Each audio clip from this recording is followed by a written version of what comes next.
Adam, wake up! It's already 7. 7? No way! I just closed my eyes. You said that yesterday too. We're late again. Relax. Mornings are not meant to be rushed.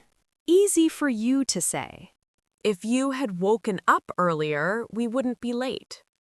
And if you didn't overthink everything, mornings would be peaceful. Wow. So now it's my fault. No, it's our fault. Let's just go for a drive. We both need air.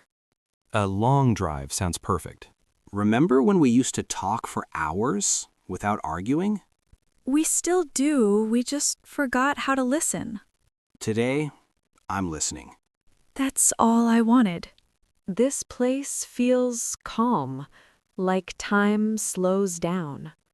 Maybe life is always calm. We just rush too much. I like you like this. I like us like this. Today reminded me why I fell for you. Because I complain a lot?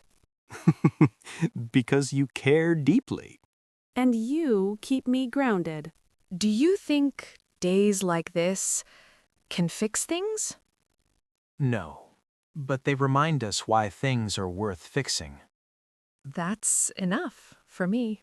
Today started with stress and ended with peace. That's how life should be. Tomorrow, wake me up early. I promise.